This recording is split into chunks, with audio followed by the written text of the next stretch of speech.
आपको सबसे important point के बारे में बता देता हूँ, how to attempt Indian service examination 2021 prelims paper. Clear, ये मैंने जैसे अपना बुकलेट ओपन किया, आपका फर्स्ट पेज है और ये आपका सेकंड पेज है।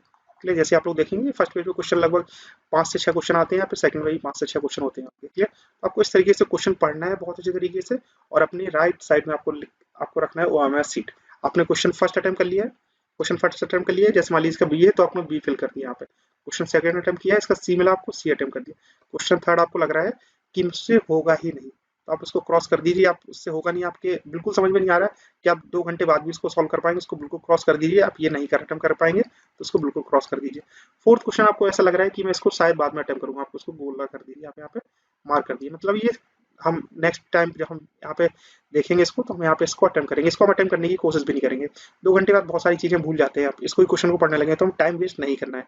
क्वेश्चन हमें आ रहे हैं, मैंने अटेम्प्ट कर लिया है, मार्क कर दिया। क्वेश्चन नहीं आ रहा है, क्लियर, मैंने बिल्कुल छोड़ दिया। ये मार्क बबल आपको एक साथ नहीं करने, सबसे पहले आपको जो भी 2 पेजेस में जो आपके क्वेश्चन दिए हुए हैं, इसमें से आपने जितने भी क्वेश्चन अटेम्प्ट कर लिए हैं उनको आपको एक साथ मार्क करना है। जैसे मैंने 12 क्वेश्चन कर लिए तो 12 क्वेश्चन तक आप लोग सारे बबल फिल कर दीजिए। क्लियर, इस ओएमएस सीट को एक तरफ खिसका दीजिए, फिर से पेज पलटिए और फिर 13 से लेके 15 तक या 20 तक जो भी क्वेश्चन है उनको अटेम्प्ट करिए, फिर यहाँ पे बबल फिल करना स्टार्ट करिए।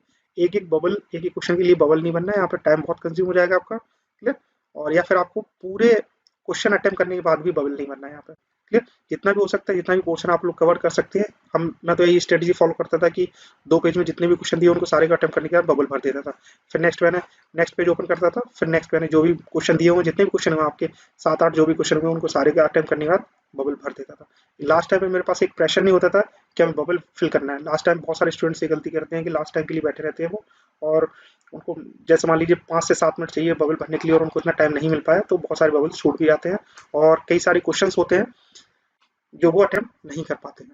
क्लियर, तो इस तरीके से क्या होगा, आपने जैसे क्रॉस कर दिया, आपको क्वेश्चन देखना ही नहीं, ये वाले क्वेश्चन आपको देखने हैं और उसमें कम टाइम आपके पास, जितना भी टाइम बचा रहेगा उसमें आप इन क्वेश्चंस पे फोकस कर सकते हैं। सबसे बेस्ट स्ट्रेटेजी है पेपर अटेम्प्ट करने की, जो मैंने आपको बता दी है। आप अपने अकॉर्डिंग प्रैक्टिस कर सकते हैं, टेस्ट सीरीज के थ्रू आप ये प्रैक्टिस में लेके आ सकते हैं।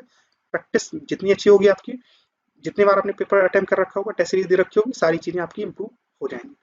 क्लियर, चलिए देखते हैं हम किस तरीके से आपको क्वेश्चंस पढ़ने हैं और उनको टैकल करना है। सबसे पहले मैंने यहाँ पे लिखा है रीड द इंटायर क्वेश्चन। बहुत बार होता है पूरा क्वेश्चन नहीं पढ़ते हैं, लास्ट में हम लोग ब्रैकेट में दे रखते हैं कि क्लोवाट क्लोजूल, इस तरीके से हम लोग कई बार हम लोग यूनिट्स पे भी ध्यान नहीं रखते। तो आपको क्वेश्चन भी पूरा अच्छे तरीके से पढ़ना है और आंसर भी, जो आपके ऑप्शंस भी दे रखे हैं, सॉरी ऑप्शंस भी जो दे रखे हैं आपको, उनको भी बहुत अच्छे तरीके से पढ़ना है, तभी जाके क्वेश्चन को अटेम्प्ट करना है। Use the process of elimination, कई बार होता है काफी टफ क्वेश्चन होते हैं तो आप एलिमिनेशन प्रोसेस का भी यूज कर सकते हैं। आप देख सकते हैं ऑप्शंस के अकॉर्डिंग आपको कई बार हम लोग क्वेश्चन सॉल्व कर पाते हैं। सिलेक्ट द बेस्ट आंसर, कई बार आपको ऐसा लगेगा कि हमें ये दोनों आंसर सही है, तो उसमें जो भी आपका बेस्ट पॉसिबल लगता हो आंसर वो आपको चूज करना है। रीड एवरी आंसर ऑप्शंस, आपको ये नहीं है जो आपको आंसर मिल गया आपने सॉल्व किया और आपको जो भी आंसर मिला आपने उस पर टिक कर दिया, ठीक है? या फिर आप लोग जो थ्योरेटिकल क्वेश्चंस पढ़ रहे हैं उसमें जो भी आपको लग रहा है आपने उसमें टिक कर दिया, नहीं, आपको सारे ऑप्शंस पढ़ने हैं। शायद आपको लग रहा है कि आपने ऐसे A option, B option, C option तक पढ़ा, आपको सी ऑप्शन लगा तो आपने सी टिक कर दिया, डी ऑप्शन आपने पढ़ा ही नहीं, शायद आपकी बेस्ट पॉसिबल ऑप्शन आपका डी हो। तो आपको इसको सारे ऑप्शन पढ़ने हैं, टाइम बचाना नहीं है, आपको एक्यूरेसी पे ध्यान देना है, ठीक है? जो आपको मिनिमम टाइम में आपका कंज्यूम हो गई होगा, लेकिन एक छोटी सी गलती की वजह से आपका जो 1.2 या फिर 1.5 जो 1 मिनट्स लगे आपको, ये पूरा बर्बाद हो जाएगा। आपको माइनस के 0.33 मार्क्स आपको और मिलेंगे इस पर। क्लियर, तो ये नहीं करना है आपको।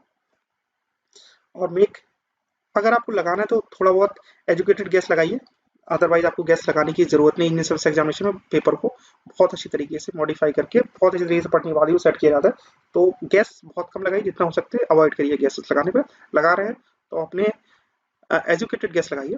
देखिए, डू नॉट सेलेक्ट, अगर आपको सेलेक्ट नहीं करना, ऑल ऑफ द एबव और नन ऑफ द एबव में काफी कंफ्यूज रहता है, मैं बता दे रहा हूँ। जैसे आप लोग ऑल ऑफ द एबव का आपका ऑप्शन आ रहा है, आपको सेलेक्ट नहीं करना है। If you are pretty sure only one of the answer provided is incorrect, आपको लग रहा है कोई एक आंसर बहुत, बिल्कुल एक आंसर आपको, एक ऑप्शन लग रहा है कि बिल्कुल गलत है, तो आपको पढ़ना ही नहीं है, आपको ऑल ऑफ द अबव पे टिक नहीं करना है। All of the above correct है, मतलब आपका मतलब है उसमें से कोई गलत निकल गया तो जरूरी नहीं आपका ऑल ऑफ द अबव हो गई होगा, ठीक है? तो आप उसको सिलेक्ट नहीं करना है।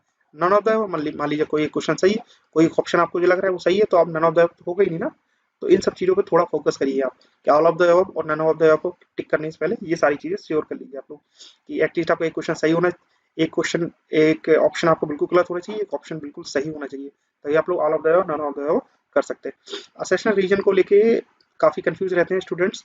तो जब असेसमेंट में जो भी स्टेटमेंट दे रहा था वो एक सिंपल स्टेटमेंट होता है, उसको पढ़िए और समझिए। अगर वो गलत है तो आप ऑप्शन सी पे जा सकते हैं कि आपका ऑप्शन ये आपका ये असेसमेंट गलत है, रीजन सही है। क्लियर? तो आपको रीजन पढ़ने की जरूरत नहीं है। अगर आपने दोनों को अच्छी तरीके से एज ए स्टेटमेंट पढ़ा और आपको लग रहा है रीजन गलत है तो आपका असेसमेंट सही होगा। यहाँ पर आपका ये सही है, सॉरी ये गलत है, आपका असेसमेंट गलत है तो रीजन ऑब्वियसली सही होगा, लेकिन दोनों सही है। सिंपल स्टेटमेंट बिल्कुल सही है, फिर यहाँ पे लगाइए बिकॉज रीजन आपका प्रॉपर असेशन का एक एक्सप्लेनेशन होता है। Reason is the explanation of the assertion. तो अब यहाँ पे अगर ये एक्सप्लेन कर रहा पा रहा है, बहुत इस तरीके से एक्सप्लेन कर रहा है, तो ऑप्शन ए की तरफ जा सकते हैं कि आपका ऑप्शन ए सही है और दूसरा इसका प्रॉपर एक्सप्लेनेशन दे पा रहा है, अदरवाइज आप ऑप्शन बी की तरफ जा पाएंगे। तो ये थोड़ा एनालिसिस बहुत अच्छे तरीके से करिए जब आप लोग असेशन रीजन क्वेश्चन अटेम्प्ट कर रहे हो। क्लियर?